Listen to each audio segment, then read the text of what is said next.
അല്ലാഹുവിന്റെ റസൂൽ തന്നെ പറഞ്ഞില്ലയോ മൻ ഖാമ ഇല സ്വലാ ആരെങ്കിലും നമസ്കരിക്കാൻ വേണ്ടി നിന്ന് കഴിഞ്ഞാൽ അവനും അല്ലാഹുവിന്റെയും ഇടയിലുള്ള വാതിലുകളെ അല്ലാഹു തുറന്നു കൊടുക്കുകയാണ്. ഏഴായ ആകാശത്തിന്റെ വാതിലുകൾ അല്ലാഹു തുറക്കുകയാണ്. ആലമുൽ ജബറൂത്ത് മാറുകയാണ്. ആലമുൽ മലകൂത്ത് അവന്റെ മുന്നിൽ തുറക്കുകയാണ്. ആലമുൽ നാസൂത്ത് അവന്റെ മുന്നിൽ തുറക്കപ്പെടുകയാണ്.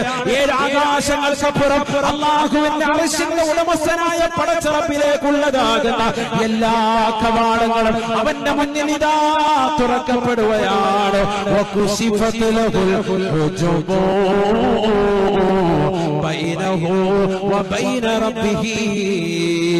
അല്ലാഹു സുബ്ഹാനഹു വ തആലയുടെയും അവന്റെയും ഇടയിലുള്ള മറ അല്ലാഹു പരിപൂർണമായി നീക്കുമത്രേ.